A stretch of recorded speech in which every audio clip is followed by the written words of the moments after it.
From Washington, this is the HPS Macrocast with Hamilton Place Strategies and Markets Policy Partners.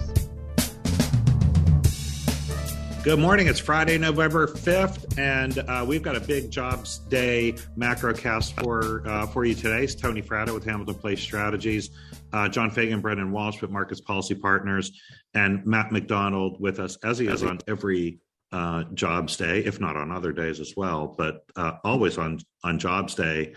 Matt, this was a pretty newsy, juicy jobs report today, including revisions and sector news. Why don't I let you run through the numbers, and then we'll be able to dive into it. Yeah, the jobs report was solid all around. The headline number is 531,000 jobs created in October. The unemployment rate went down to 4.6%. That's down 0.2%. Some of the kind of underlying numbers, leisure and hospitality was up 164,000. Manufacturing was up 60,000. Things were up pretty much across the board. The one lagging area is local government, local education. And who knows, there's probably some statistical data gathering stuff that goes into that. Some other pieces that jumped out to me, in context, looks like we're still down a little over 4 million jobs from where we were pre-pandemic. Labor force participation rate is still not at the highs we were, and it's a question of where we can get back to on some of those things. The other big piece of this is that wages continue to be up. Wages are up a little on just under 5% year over year in this report. So that is, and Matt, that is 4 million good, number also fits. There was a survey last week that showed about 4 million people are out of work because of COVID, whether you have it, you're scared of it, or you're caring for somebody or your kid. So yeah, these right. numbers I think are pretty accurate on that front.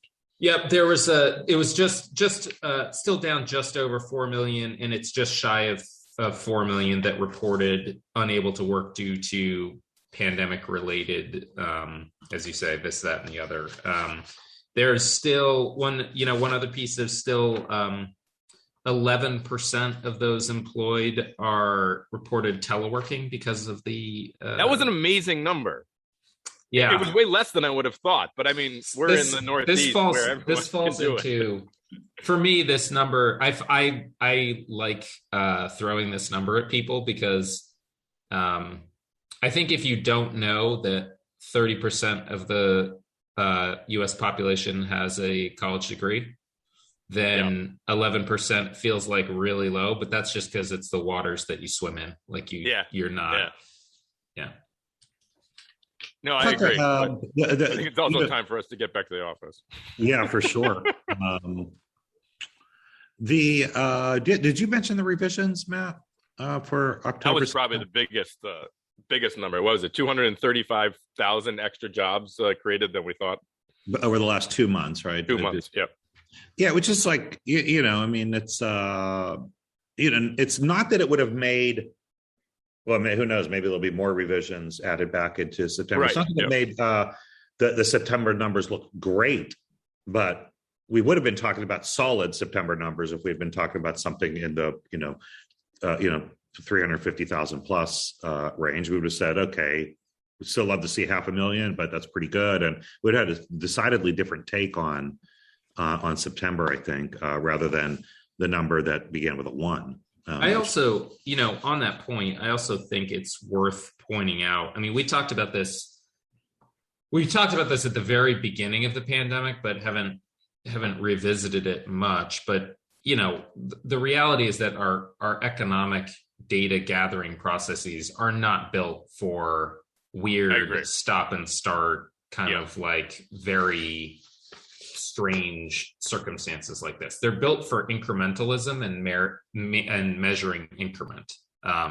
So when you get these wild swings of like, shutting down the economy and starting up the economy and mask mandates in place and then lifted and guidance changing and all this sort of stuff, I think we have to, we probably need to give BLS like a little bit of slack in terms of trying to measure their way through all this. That's right, especially on the establishment survey on the which is a model, right? I mean, like it's just hard to model those things. Mm-hmm. Yeah. Usually on the first take, they get about 75 to 80% of the response. And then the next couple months, they get all the way up to 100. But in the pandemic, it's been considerably lower than normal. And it's not their fault. Just companies have bigger stuff to deal with than responding to the BLS right now. So we learned something today, right? I mean, that, So the job situation is actually steadily improving. I mean, still, especially in the leisure and hospitality. A lot of these jobs, almost 200,000, were in leisure and hospitality, and that's where, especially from anecdotal evidence, that companies have been having a hard time hiring. One of the things about leisure and hospitality is that we forget about also is that sector comes back is Austin Goolsbee made a point today, which I think is a very good point, which is that.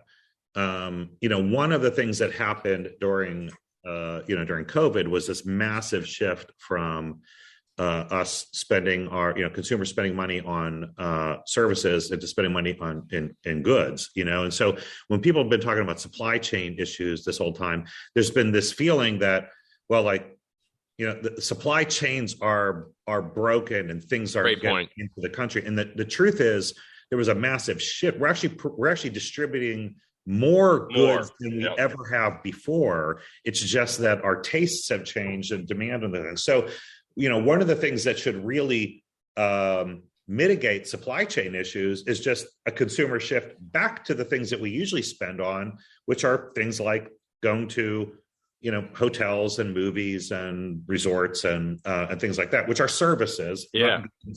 And the public gyms have reported that their forecasts are actually to now in 2022 have 105% of what they had in 2019. So more people are going to come back to the gym than before, which or at least buy gym memberships. I said, like, you might not go, but we will not be fully healed until people are just buying memberships and not going to the gym. Right, exactly. That's when shares of Peloton are down like 30% this morning after some very sober guidance, and it has some the typical Twitter snark. This is the end of the pandemic. You can see it in Peloton stock. No, but I think it is true. Well, so the Pfizer news today on the antiviral drug that, basically if you take it, you get it, and you take it, you're not going to die.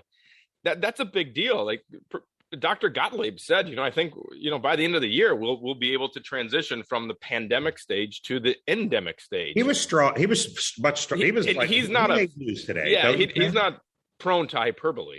No, and he said, what he said is that we're looking at the end of the pandemic in the United States. That's what he said. Those are the words he said. That's what we're looking at. If you have vaccines and you have these, therapeutic drugs that keep you from going to the hospital and dying, that's kind of the end. And obviously we need to get kids vaccinated also, so people feel comfortable about not creating conditions to create new mutations in the coronavirus. But those are the words that Scott Gottlieb used, and I kind of trust him. No, I agree. Today's a big day. There's some classic, going to be some lag effects on all this, though. You talk about goods and services and all the rest of it. We're seeing lots of very typical bullwhip effects in supply chains and how this stuff is running through in terms of gym memberships are going to spike and then they're going to collapse, and people, there's a rush for this and the rush for that, and how many Peloton bikes are waiting in to be unloaded at the Port of Los Angeles right now?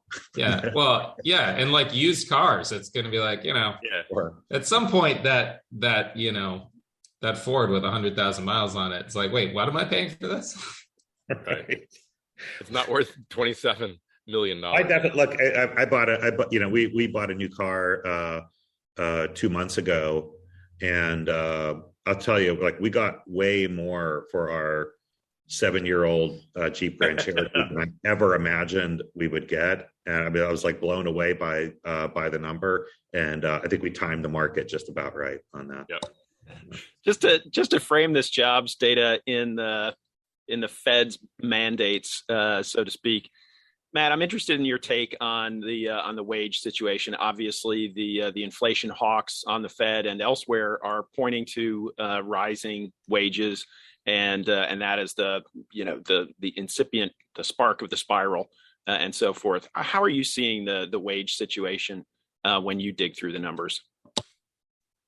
I mean, my take on it is that there's probably some healthy pressure. I do think it's going to get eaten up by. There's going to be some of it's going to get eaten up by inflation. But I think that when you think about Fed policy and how they typically talk about, like an 18-month lag in Fed policy type of thing. Is that like the rule of thumb over there?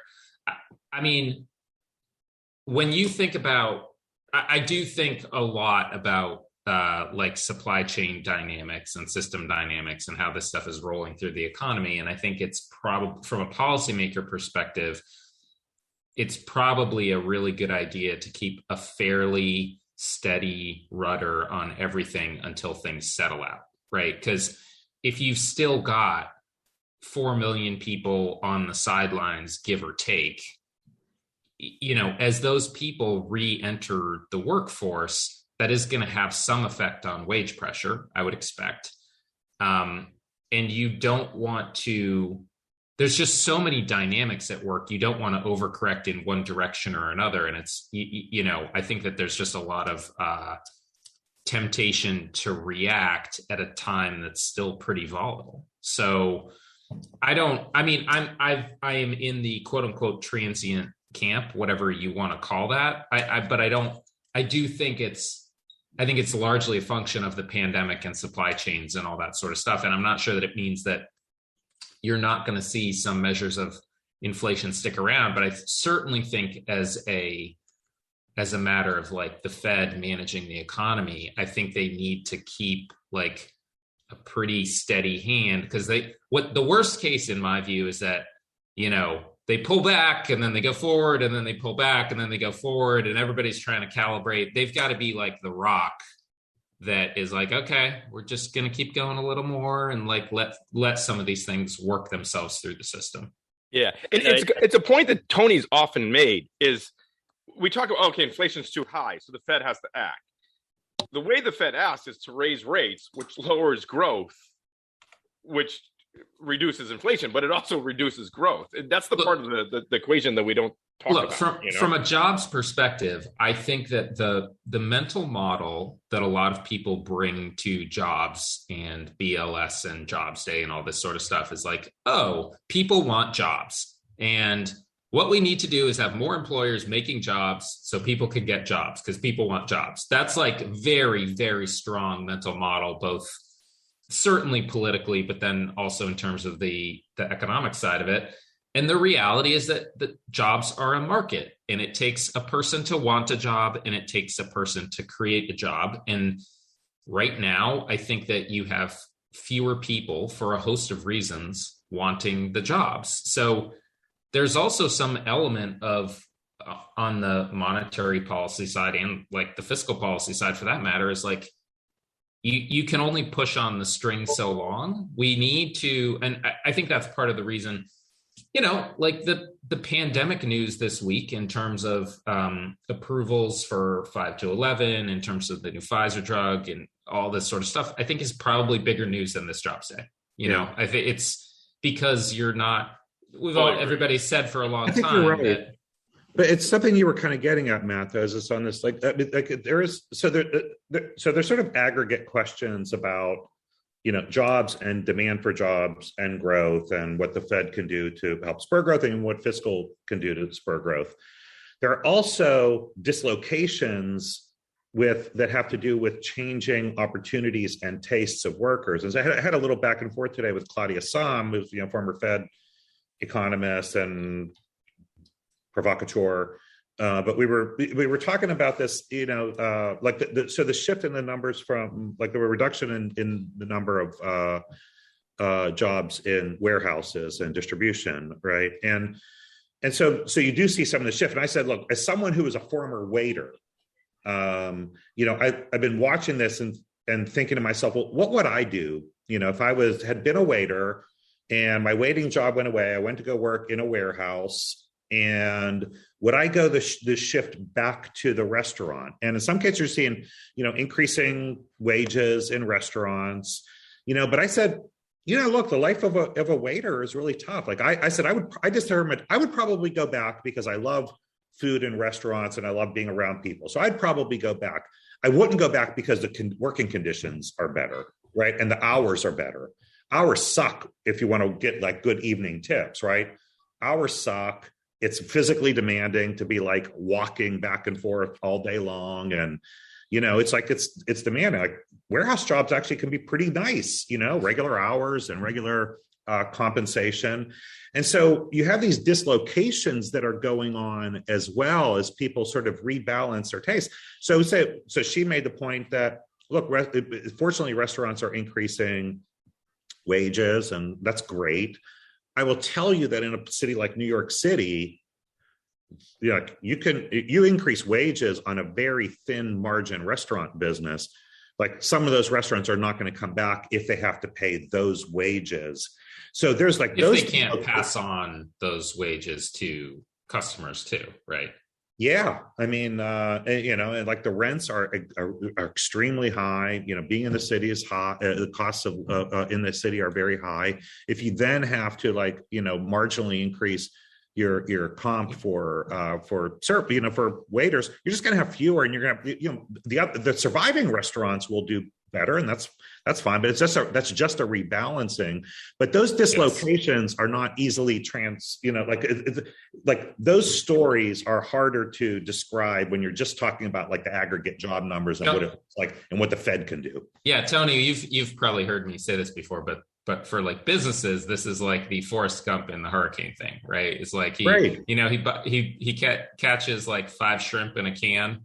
And then the hurricane comes through and destroys all the boats, and then business is booming. And it's like, I think after things settle out on the back end of the pandemic, if businesses have been able to manage their way through, I think things will be good. But we are seeing a reestablishment of equilibriums across a whole bunch of different dimensions of the economy. And that's going to take a little time. I think we're probably getting there. I would be surprised if by spring we were seeing the same kind of shortages, surplus, delays, all that sort of stuff. I mean, it's going to take a little time, but both the demand side and the supply side are both calibrating against this, I agree. And Fed Chair Powell in his post-decision press conference was asked a lot about, what is full employment and on that mandate. And that's clearly the benchmark for when they're going to lift off on interest rate hikes.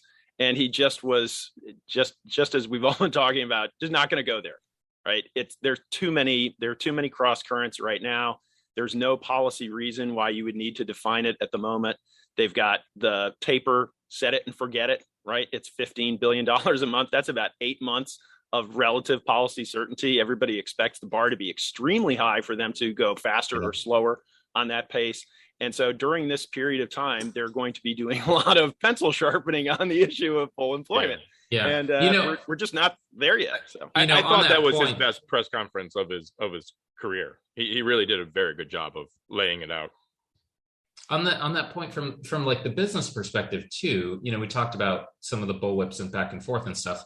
One thing that doesn't really work that way is wages, because wages tend to be sticky. And when they go up, you're applying a new floor. And I think that's part, like when you read these stories about I can't find workers, economists love to say, well, pay more and you'll find the workers, right? Which I have some sympathy for. But at the same time, if you're a business and you think that there's going to be a whole bunch of workers coming in around the corner, and to Tony's point is like you're dealing with rents or you're dealing with food costs or whatever else you're dealing with, you're going to try and stretch that out as long as you can if you think that like wages are like bumping up now, but they're going to like go back down as people re-enter the workforce because of that stickiness question. Why don't we take a break and come back and talk about some of the political economy stuff? We had elections. We have the infrastructure and Build Back Better bills on the House floor, likely expected to be on the House floor before this day is over. So why don't we take a break and come back and dive into those issues?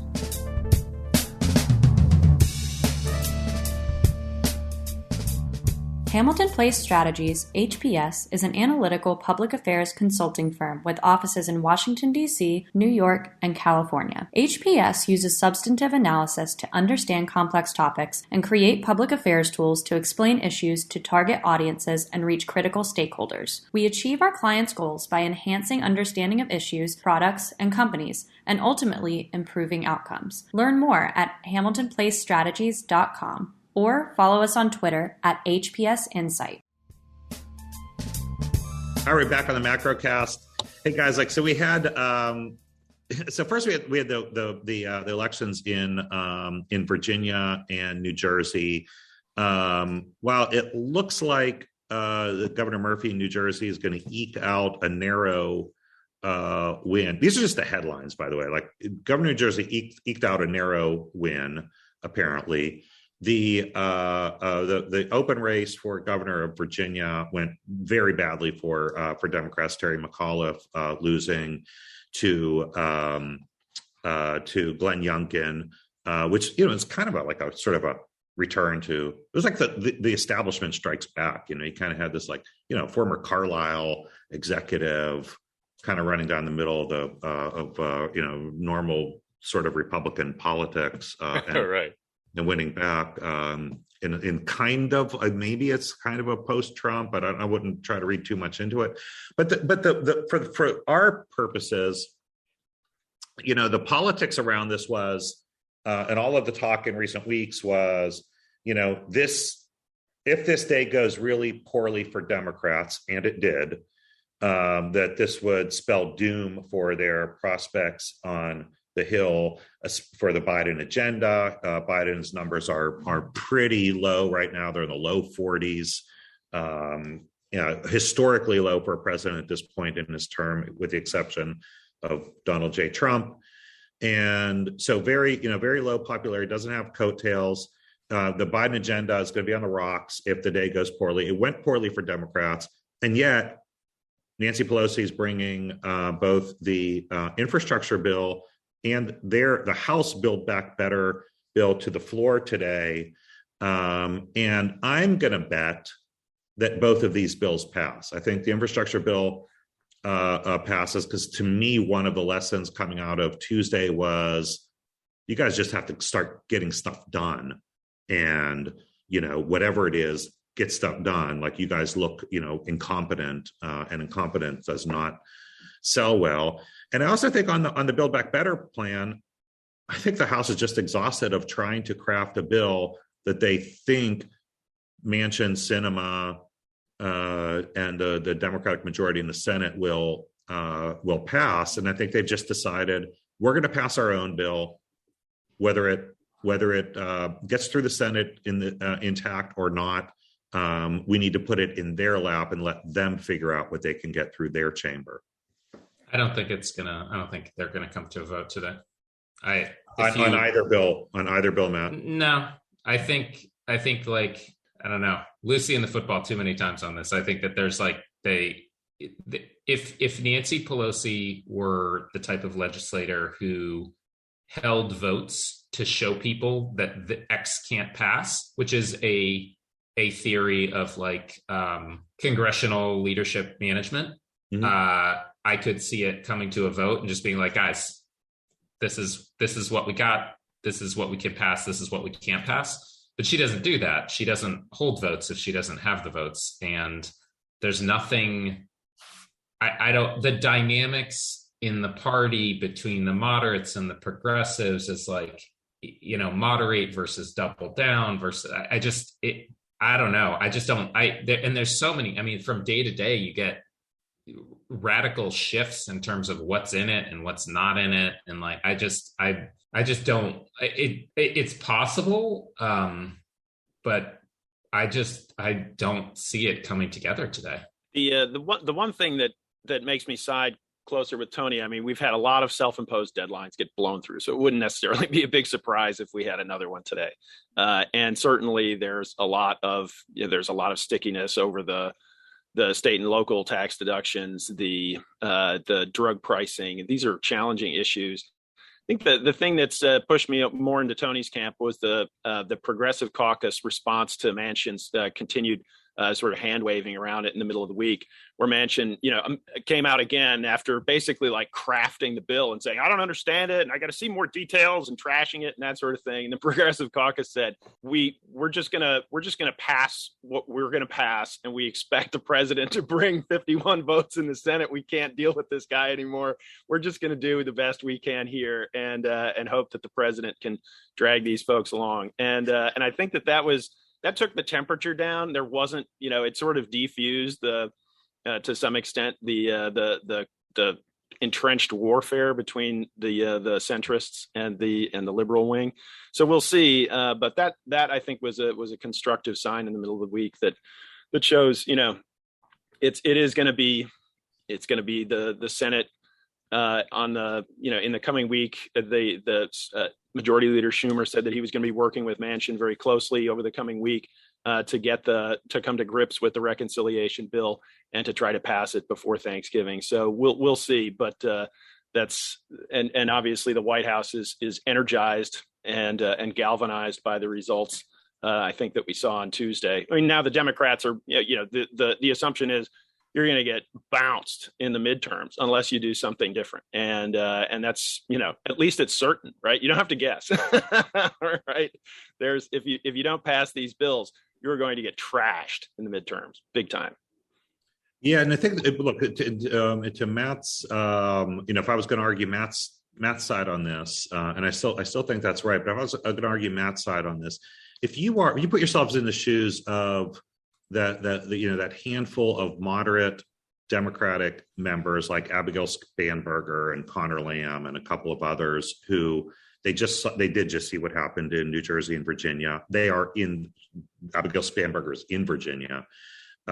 They see that, right? Those are like flashing red lights, and they're going to be asked to vote on this bill. And the thing that they've been asking about is saying, like, don't make us vote for a bill that isn't going to become law. And that's what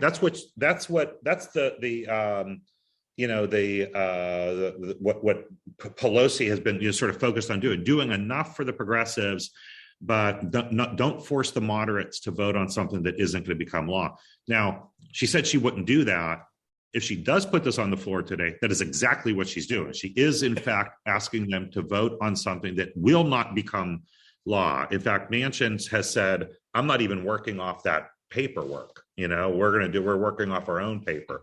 So, she has gone back on her word like a few times on this. I still think they're just exhausted, and they want it. It's not only that combined with the whatever it is 3-vote margin that they can't lose, which is basically zero. It's also the fact of like there's been such careening around what is actually in the bill or not in the bill. I mean, these are like they're debating things that are like that should have been resolved in like March. I mean, it's really kind of like at the point of like, well, we gotta pass something. What's in it, and like we'll find out. It's just I do think like for the guys who've been the public vocal, the moderates who've been public vocal about holding up that bill and just getting the infrastructure bill done, the Josh Gottheimer led group. It looks like they've got a deal on SALT, right? Like, so SALT was their big issue. Now, SALT may have just been a stalking horse for a bunch of other stuff that they don't want to vote on, that they didn't want in the bill either. That's possible.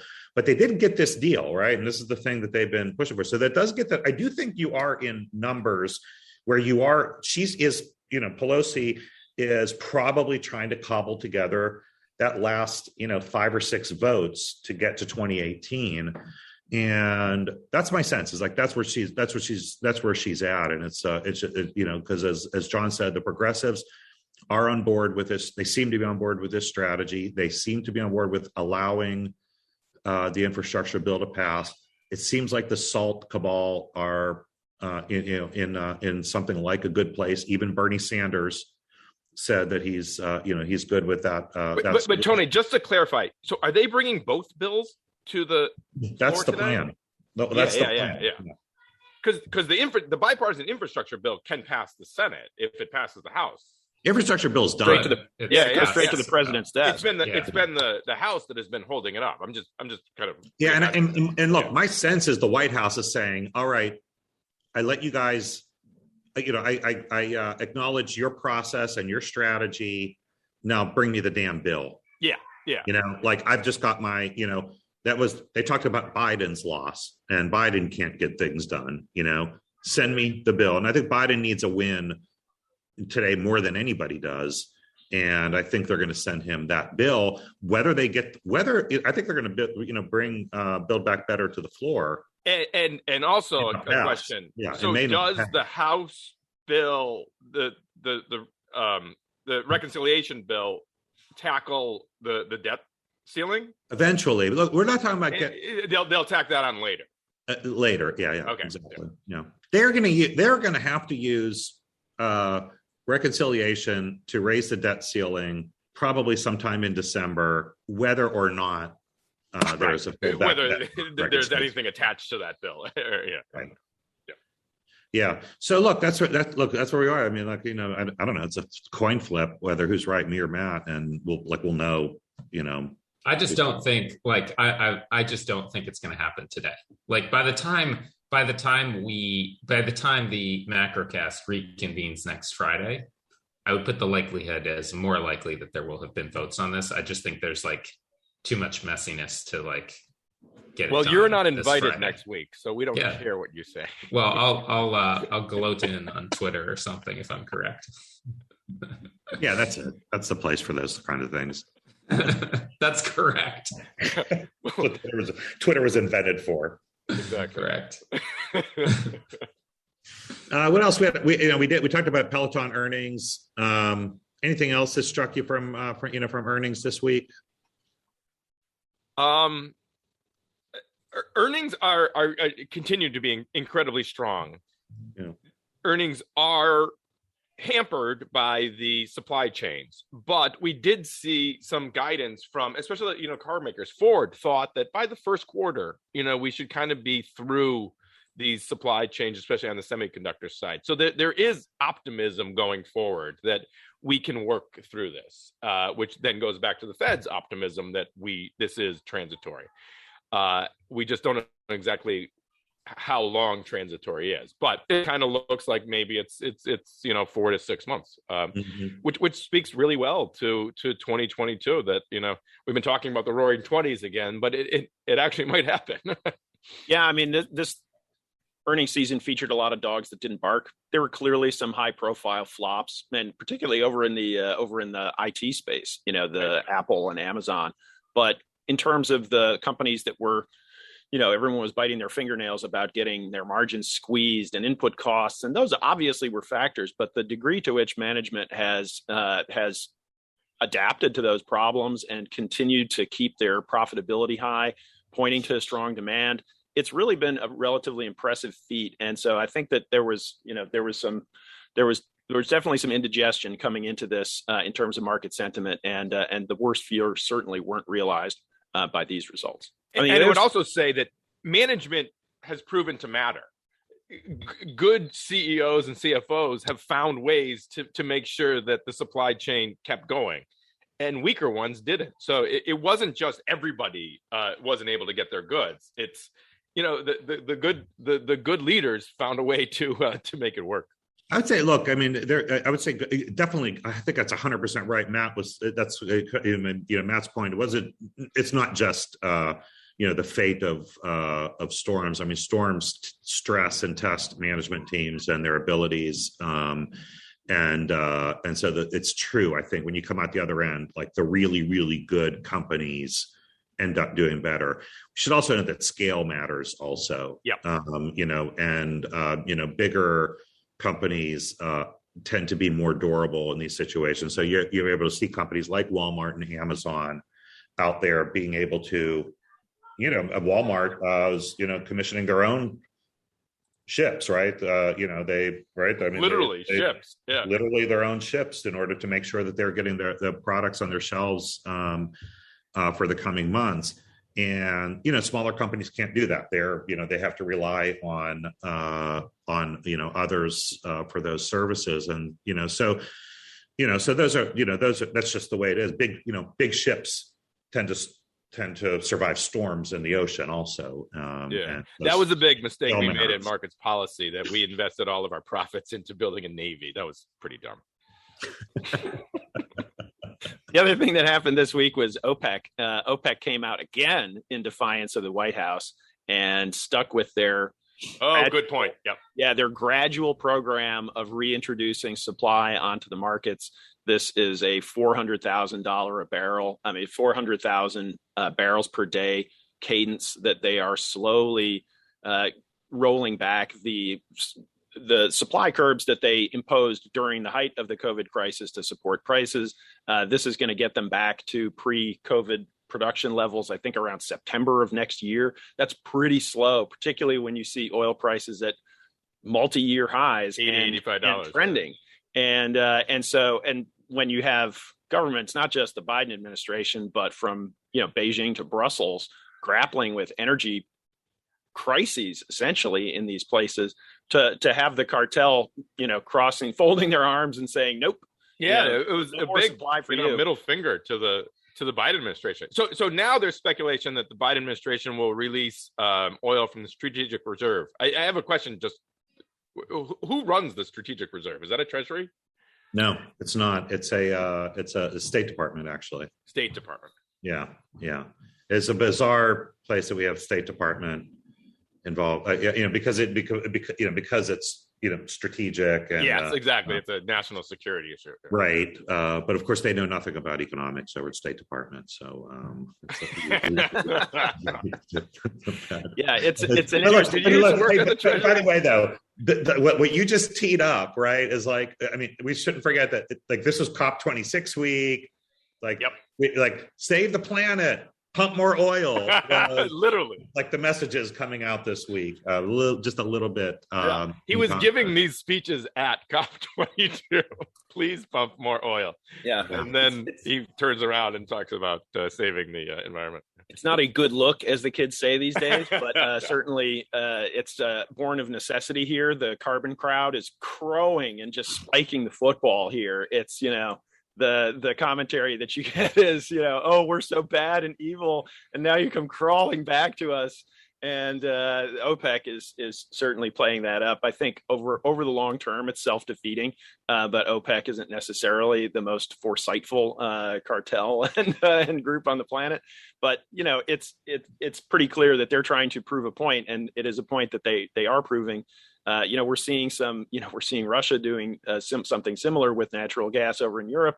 That Nord Stream 2 pipeline, boy, they are, wouldn't it be convenient? They keep saying if you have approval for this controversial gas pipeline, and over in China, we're seeing Beijing basically taking, hammer and tongs to the coal and energy markets over there. Beijing doesn't let markets push them around the way that Western governments tend to, and so they're they don't have the same kind of compunctions and sort of allergies to capping input prices. So they're capping coal prices, and that's how they're rolling here. And so we're seeing some of the prices coming off the incredible peaks that they've reached, but certainly still very elevated.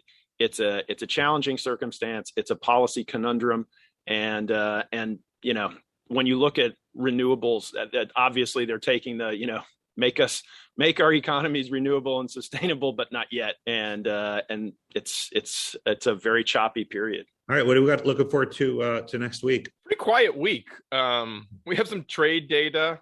That's kind of the biggest ones, right, John? Inflation data. We've got CPI. Oh, we have CPI. You're right. Oh, that's right. Yeah, that's the big stuff next week. Both here and in Europe. Yep. Well, I think, look, honestly, the news today, I think, is actually really terrific. I mean, really good jobs report. I think we should be happy about that. The Pfizer news, I think, is like amazing, which is, I mean, the advances of medical science on both the vaccines and therapeutics. Yep. And kids are getting vaccinated. So this was a big week when we look back in history. It might be the turning point in this pandemic. I think I want to believe that we had a false dawn last summer, where we thought there was a light at the end of the tunnel, and that light ended up to be like the Delta Express. Literally the beginning of the worst wave that we had. Right. Terrible.